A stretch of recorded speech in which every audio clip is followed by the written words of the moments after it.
E agora você acompanha pela Rádio Rio de Janeiro o programa Estudo das Obras de André Luiz.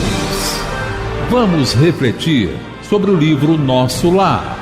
Produção e apresentação, Tereza Cristina e Marco Antônio.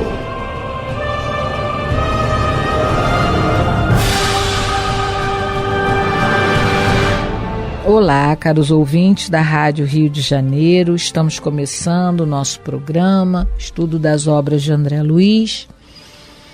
E estamos estudando atualmente o livro Nosso Lar, que foi psicografado por Francisco Cândido Xavier, pelo espírito de André Luiz.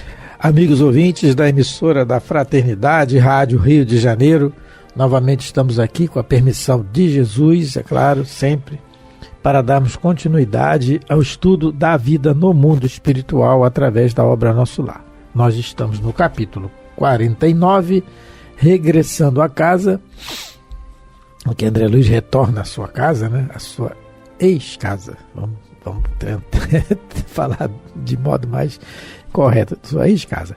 E no programa passado, nessa situação dele estar em casa novamente, nós comentamos o que ele diz para nós, que quando ele chega em casa e vê outro homem se apossando do seu lar, palavras dele, ele de pronto teve ímpetos de odiar. Comentamos sobre isso, sobre a questão do progresso moral e intelectual, que os espíritos comentam a Kardec na questão de número 779, 780, em que o progresso intelectual impulsiona o progresso moral. E ele fala que mais adiante que ele já não era mesmo, ele teve ímpeto de odiar, mas já não era mais a mesma pessoa. Então, reconhecendo que o aproveitamento que ele teve na estadia em Nosso Lar.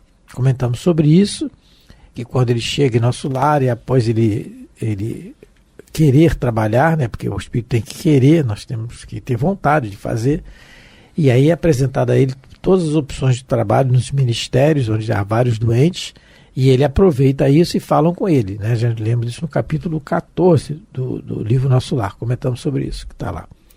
E falam com ele que depois de um ano ele trabalhando, eles vão ver, de acordo com o aproveitamento que ele vai ter, eles podem analisar o desejo dele. E isso é o desejo dele, é o que está acontecendo agora, um ano depois. E por isso ele já não era mais a mesma pessoa, porque ele trabalhou, ele se informou, ele raciocinou, que é a proposta que o Espiritismo nos traz, né? Raciocinar perante a vida, para que quando aconteçam as nossas provas, como está acontecendo para ele, a gente tome a decisão correta, né? Que a maioria das vezes a gente não faz, mas estamos aí para continuar lutando, não desistir, que é o caso do André Luiz. E ele mais adiante que fala, raciocina mais ainda, que Jesus havia chamado a ele os ensinamentos do amor e da fraternidade. Mas, entretanto, ele diz mais adiante, ele não conseguiu auxiliá-lo imediatamente. Comentamos sobre isso, dando o exemplo de Maria de Magdala, de Pedro, de Paulo de Tarso, que em cada um foi diferente o momento da sua regeneração.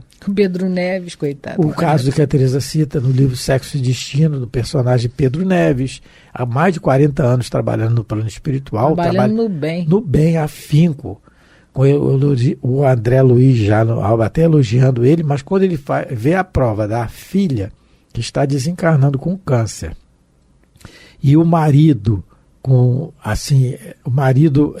amante, ele não resiste à raiva que ele tem, né? E vai lá e até agride. Ele não consegue enxergar no marido da filha um irmão doente. Ele não, é isso difícil, que o André...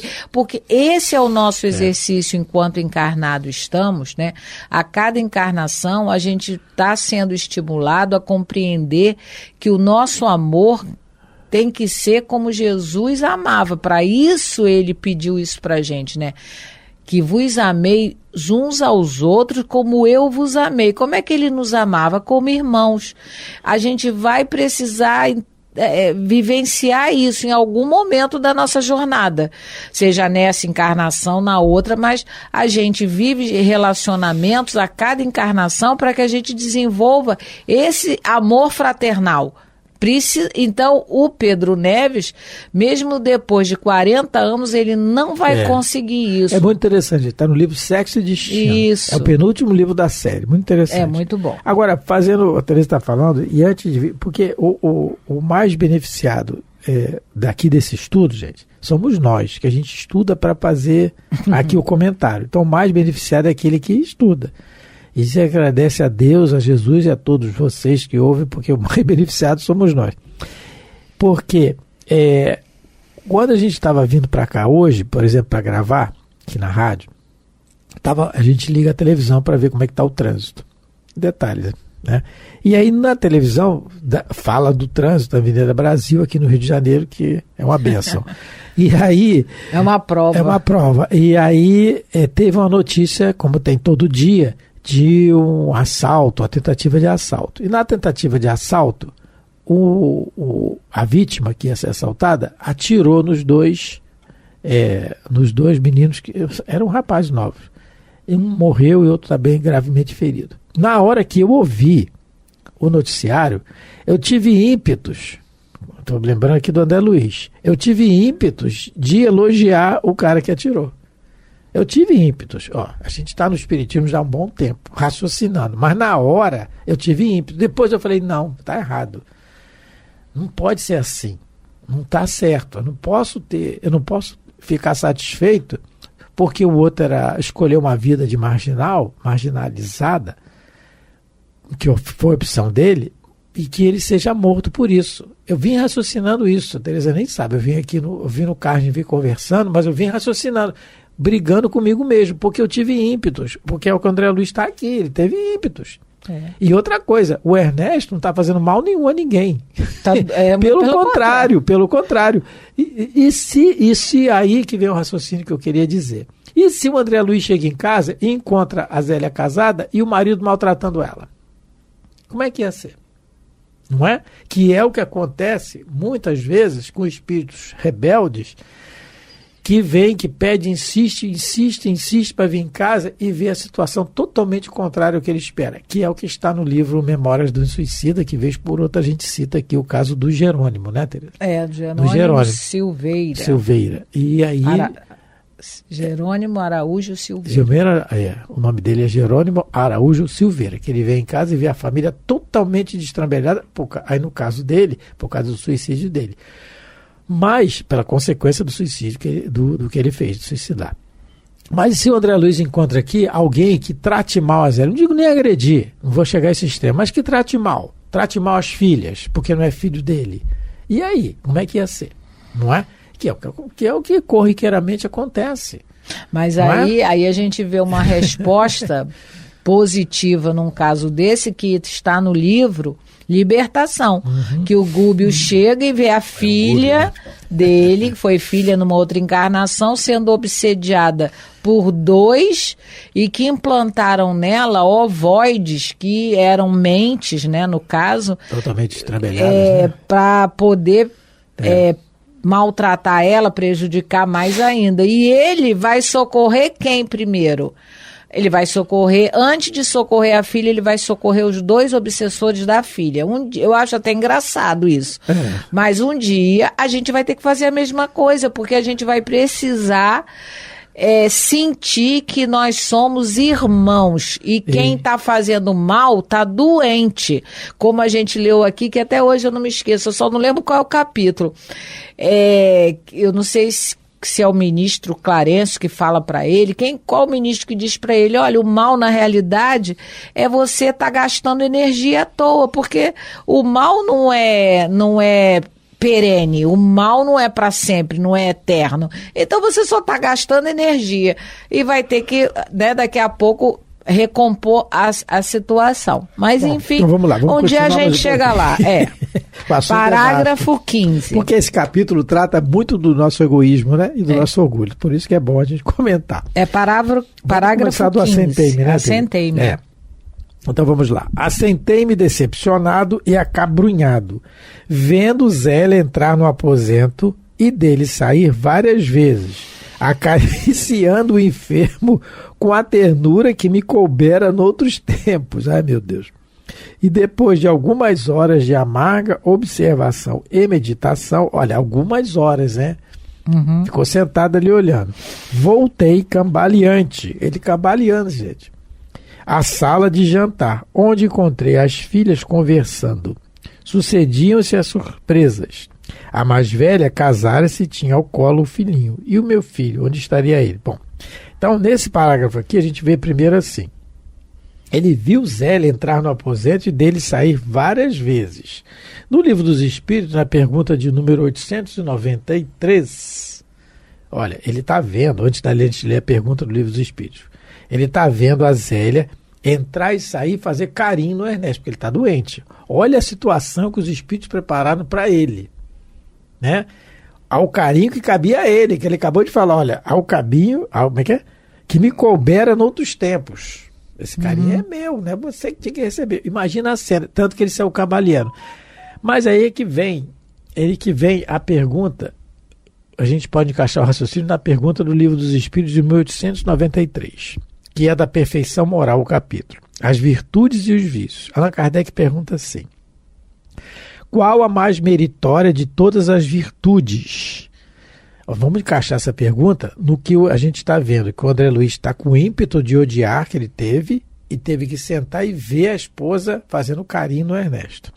Aí os espíritos responderam a Kardec: toda virtude tem seu mérito próprio, porque todas indicam progressos na senda do bem. Aí ele está aqui com a virtude, ele já não avançou para cima do Ernesto, já é uma virtude, é um aprendizado que o conhecimento deu a ele, intelectual. Aí a resposta continua: a virtude sempre em que há resistência voluntária ao arrastamento dos maus pendores, que é o caso do André Luiz, ele está resistindo voluntariamente, não é? Está até cambaleando.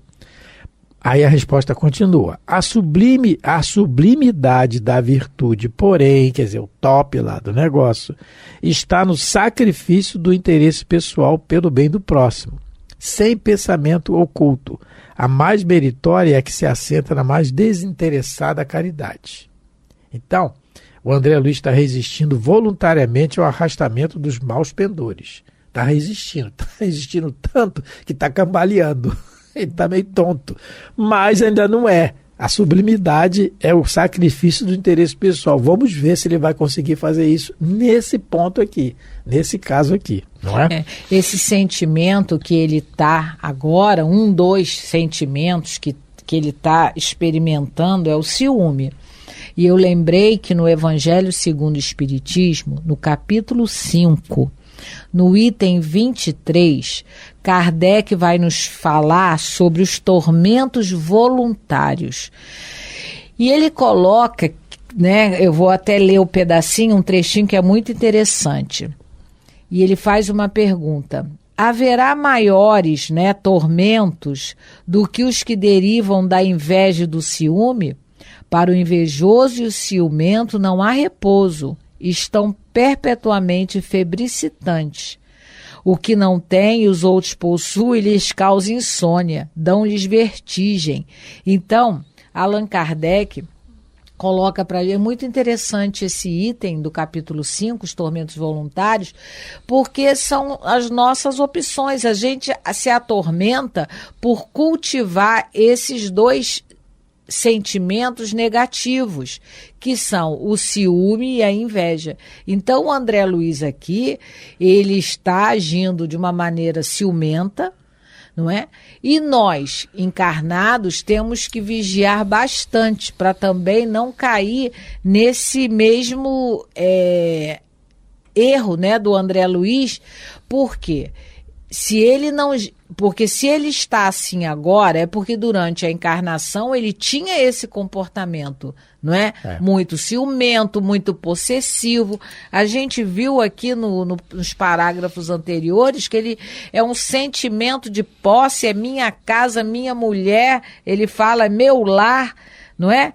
A casa não me pertencia mais, ele, durante a encarnação, ele não cultivou esse sentimento de fraternidade, ele não pensava nisso na realidade. E nós, espíritas, cristãos, ou de outras denominações religiosas, nós precisamos, no nosso dia a dia, começar a meditar sobre isso, para que a gente não tenha essa surpresa e esse comportamento ao desencarnar.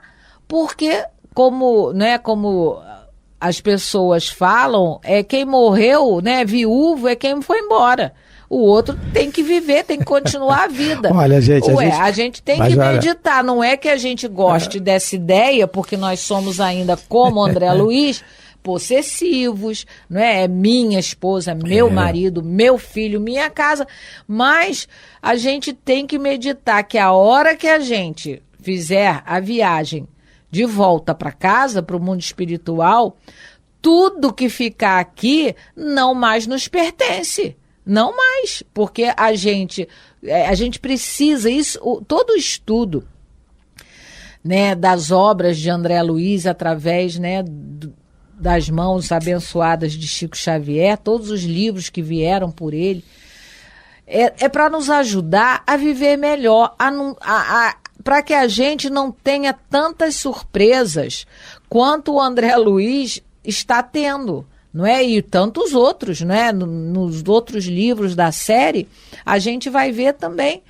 Então, que a gente possa aproveitar, todos esses ensinamentos para a gente começar a mudar. Isso que o André Luiz está fazendo fora do corpo, a gente está tendo a oportunidade de fazer no corpo. O raciocínio que a Teresa está falando, é que o raciocínio que o Espiritismo traz principalmente para nós encarnados, principalmente. É claro que em todos os estudos, todas as reuniões, a gente tem a presença dos espíritos, aprendendo também.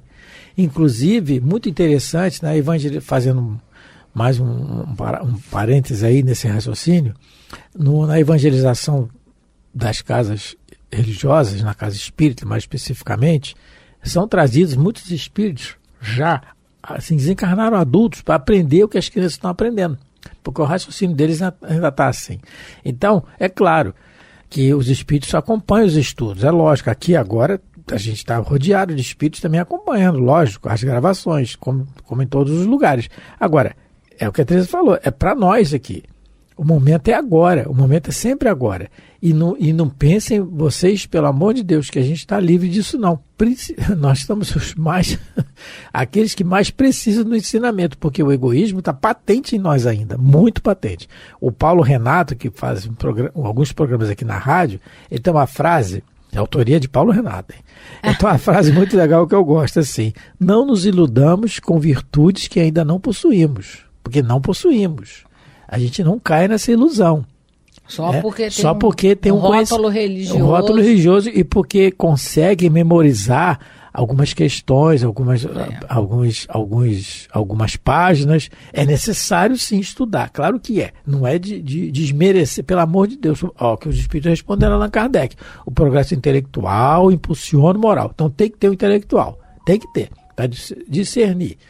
E o discernimento se faz através dos exemplos que os espíritos trazem, dos ensinamentos, obra básica, e dos exemplos, André Luiz, que os espíritos trazem para nós, do dia a dia. Ele fala, o primeiro mandamento vos dou é amai-vos e instruí-vos. Amai-vos e instruí-vos, É isso. Então, é o progresso intelectual. Paulo de Tarso e as suas cartas, suas epístolas, são os ensinamentos só. Então, é isso que a gente está falando. Então, o egoísmo está patente em nós ainda, por isso que a gente está aqui. Mas falando um pouco mais desse parágrafo, que nós lemos agora, ele fala assim, mais adiante, no mesmo parágrafo. Depois de algumas horas de amarga observação e meditação, voltei cambaleante à sala de jantar, onde encontrei as filhas conversando. Então, ele descobriu que era avô. Aí que tá. Quando ele vê as filhas conversando, sucediu-se a surpresa. A mais velha, Cará, tinha ao colo meu filhinho. Olha a outra prova, gente. O neto dele. Ele nem sabia que o netinho dele tá ali, a criança. E quem é que vai carregar esse netinho no colo, levar para passear? Quem vai comprar pipoca para ele? Quem vai fazer festa para ele, vai dar presente no aniversário dele? É o Ernesto, não é ele. Entendeu? Então, é nisso que a gente tem que se basear. Quando a gente olha aqui o André Luiz fazendo isso, e a gente se reporta, e se fosse eu? Porque vai ser nós daqui a pouco. Se a gente não começar a meditar, vai ser o nosso caso, sim, de ver isso. Sim, isso que eu estou dizendo. Agora, o que a gente vai fazer? É natural. E já aconteceu antes. Nós somos espíritos muito, muito velhos. Muito ainda. Como muito diz mesmo. A minha neta, desculpa. Mas muito. Ela falava assim quando era pequena. Muito. Mas muito. Muito e muito velhos. Nós já passamos por essas situações. E a gente está aprendendo porque a gente não respondeu bem ainda. Não é? E vamos passar novamente. E se fôssemos nós? Porque esse detalhe aqui é importantíssimo. Tinha ao colo o filhinho. Não é? E, meu Deus, tem um neto ali. Quem vai acariciar esse neto? Quem vai levar ele para o médico quando ele ficar doente? Quem vai levar ele no parquinho? Quem vai cantar parabéns para ele no bolinho de aniversário? Vai ser o Ernesto, não vai ser eu. Olha aí a prova dele. Por isso que ele está cambaleando, coitado. Agora, o esforço, o André Luiz já passou por isso. Não é a primeira vez, como nós estamos falando. Mas agora ele está conseguindo, ele já está conseguindo, não está respondendo 100%. Como Maria de Magdala respondeu 100%. Mas ele está cambaleando, como Pedro cambaleou, como Paulo cambaleou muito. Claro, não estou comparando o espírito, estou fazendo uma analogia. Mas ele vai conseguir, é o que a gente vai ver. E além de tudo, e o meu filho? Porque tinha um filho aí, o varão, né? Aquela coisa do homem, filho homem, porque nós estamos numa época ainda, década de 30 aqui, aquele filho homem, varão, que eu espero que vai ser minha continuidade. Tinha aquela filosofia. Hoje ainda tem, mas tinha muito mais, né? Está mudando muito o pensamento. Mas tinha muito mais. E o meu filho varão, que vai ser a minha continuidade nas minhas pesquisas, da minha profissão, até escolhi a profissão para o filho, que é a esperança dele da continuidade da família. Onde é que está meu filho, né? Quem vai criar meu filho? Quem está criando meu filho? Quem está educando ele para a vida? Não é eu. E é isso tudo misturado, é por isso que ele está cambaleando, né? E aí... Vamos ler mais um pouco. Mais um pouquinho, né? Vamos lá. Zélia instruiu convenientemente uma velha enfermeira e veio palestrar mais calmamente com as filhas. Vim vê-los, mamãe, exclamou a progenitora. Ah, não, a primogênita. Desculpa, eu li errado. Até eu estou cambaleando aqui. Ele está tão nervoso com a situação. Porque, gente, é um capítulo muito interessante, né? Quando a gente começou, vou falar aqui, tá terminando. Quando a gente começou o estudo do nosso lar, e toda vez que a gente fala sobre o nosso lar, lá na nossa casa, o principal tema do nosso lar que a gente coloca, a gente fala vários temas, que é um livro que é exemplos e vários exemplos, né? Mas o principal que a gente coloca é esse retorno do André Luiz à casa dele. É o principal. Tem vários temas aqui, de situações, do umbral, daquela senhora que tinha escravos, e vários outros temas, do menino que o pai do André Luiz botou à falência, que botou na Rua da Amargura, e não perdoou a dívida, né? O Ernesto. Não, Ernesto não, esqueci o nome dele agora. Ribeiro, isso, do Ribeiro, Isso, Ribeiro. Acho que é Ribeiro. E aí, vários exemplos, mas o principal que a gente foca é esse aqui. Porque nos toca. Por que a gente foca? Porque nos toca a todos nós. Como é que vai ser? Porque isso vai acontecer conosco. E daqui a pouco. E olha, quando a gente fala que nós temos infinitas encarnações ainda para frente, mas daqui a pouco isso vai acontecer de novo. Se não for nessa agora, é na próxima. Porque o retorno ao ambiente que a gente frequentou e ouvir certas coisas, que a gente treine isso na mente. Porque o conhecimento das pessoas que tem a certeza que os espíritos estão em torno de nós é mínimo ainda, o conhecimento real. Mas mesmo as pessoas que conhecem esquecem disso, né? Então estamos terminando mais um programa e agradecendo a todos pela atenção, pelo carinho, esperando sempre que possamos ter contribuído para um raciocínio melhor. Muito obrigado. A gente gostaria de mandar um abraço para a Luciana de São Paulo, a Solange de São Paulo, a Célia Regina de Tapira e a Neiva e o João de Niterói. E para todos os ouvintes que a gente não conhece, não sabe o nome, mas sente o carinho que chega até nós por outras vias, né? principalmente a do pensamento, e mandar um abraço também, agradecendo sempre a todos e agradecendo a Deus e a Jesus e rogando para que as bênçãos de Deus possam recair sobre todos vocês, que assim seja. A Rádio Rio de Janeiro apresentou o programa Estudo das Obras de André Luiz. Produção e apresentação, Tereza Cristina e Marco Antônio.